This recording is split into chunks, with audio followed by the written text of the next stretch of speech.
Bulldozer कभी development का निशान हो सकता है क्या? कभी विकास का निशान हो सकता है क्या?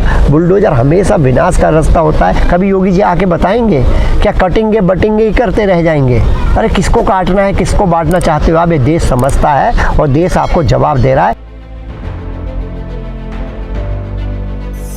देखिए, जो वन नेशन वन इलेक्शन है, निश्चित तौर पे हमारे जो संविधान का संघीय ढांचा है उस पर हमला है कि जिस स्टेट में अगर चुनाव होते हैं कि मिड टर्म में कोई किसी कारण राष्ट्रपति शासन लागू हो जाएगा, तो क्या इनके पास पॉलिसी है?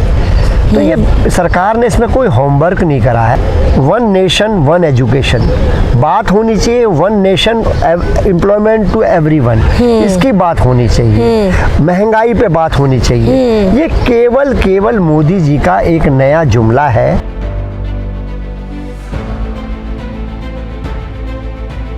सरकार का पैसा बचने की बात तब अच्छी लगती जब औद्योगिक मित्र इनके पैसा लेकर भाग गए विदेशों में।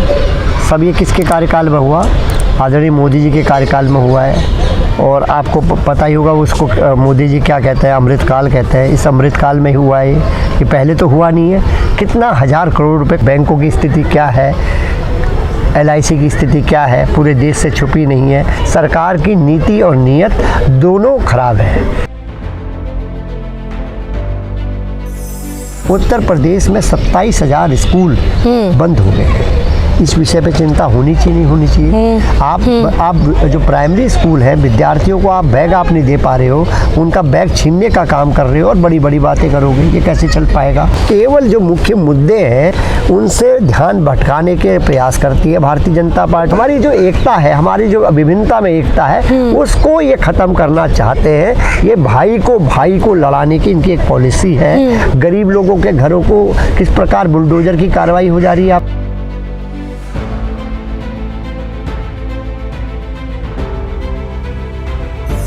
मैं आपको बताना चाहता हूँ, झारखंड इसी देश का हिस्सा है, बंगाल इसी देश का हिस्सा है, पंजाब इसी देश का है। उपचुनाव हुए थे, झारखंड में भी चुनाव हुआ था। उपचुनाव हुए थे, आपके बंगाल में हुए थे, आपके पंजाब में हुए थे। क्या रहा? भारतीय जनता पार्टी अपना खाता तक नहीं खुल पाई। और रही बात आपने महाराष्ट्र की कही है, वहाँ के एक कैंडिडेट थे, उनका पूरे गाँव में एक वोट नहीं पड़ा। वो कैंडिडेट के समर्थन में पूरा गांव आ गया, धरना दिया, पूरे देश ने दिखाया, आप लोगों मीडिया ने भी दिखाने का काम करा।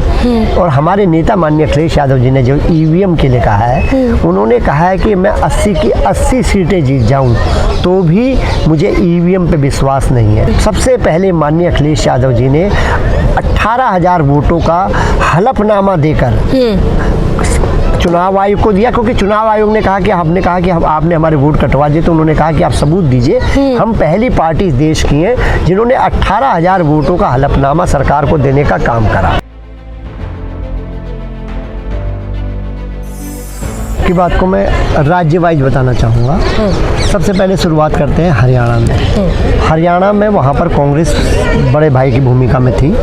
उनका कर्तव्य बनता था कि जो अन्य छोटी पार्टियां हैं उनको साथ ले, उनके जो लीडर हैं जैसे हमारी पार्टी के माननीय अखिलेश यादव जी हैं, उन लोगों का लाभ लेती, उनकी सभा कराती। और यादव वहाँ पर बहुत, हरियाणा में बहुत, मेरा जाना भी रहता है, हरियाणा में यादव बिरादरी बहुत भारी संख्या में है। माननीय अखिलेश यादव जी जो OBC का सबसे बड़ा चेहरा है, PDA की लड़ाई को लड़ रहे हैं, उनका सदुपयोग किया जा सकता था। ऐसे ही छोटे छोटे दल थे, उनको साथ लेने की जिम्मेदारी कांग्रेस की थी। कहीं ना कहीं कांग्रेस बड़े भाई की भूमिका में होते हुए अपने छोटे भाइयों को साथ नहीं ले पाई। अब आ जाते हैं आपकी महाराष्ट्र की बात। महाराष्ट्र में भी यही बात होती है। महाराष्ट्र में हम लोगों ने कहा कि हमारे लोगों को भी एडजस्ट करिए, केवल 2 टिकट हमें दिए, क्योंकि कई जगह हम लोग लड़े। जब एक ही विचारधारा के लोग एक ही सीट पे 2-2 लड़ते हैं, 3-3 लड़ते हैं, तो उसका कहीं ना कहीं नुकसान होता है। और जिस प्रकार वहाँ पर आपने देखा होगा, महाराष्ट्र में पैसे को बांटते हुए इनके राष्ट्रीय महासचिव पकड़े गए, तो वो भी एक फैक्टर रहा है चुनाव में, इसको कहीं नकारा नहीं जा सकता। महाराष्ट्र का उदाहरण मैंने आपको ये भी दिया है कि एक गांव में EVM में सारे गांव वालों ने वोट देने का काम करा अपने स्थानीय कैंडिडेट को, उन्होंने बाद में धरना भी देने का काम करा और पूरे चैनलों ने पूरे देश में दिखाने का भी काम करा। और 99% जो बैटरी थी उसका हाल हरियाणा में भी वही निकला है कि वो फुल कैसे 99% रही, उन्हीं में घपला क्यों हुआ है। ऐसे ही सेम ये महाराष्ट्र में भी आया। इसीलिए हमारे नेता माननीय अखिलेश यादव जी ने कहा है कि हम लोग EVM की प्रणाली के खिलाफ है।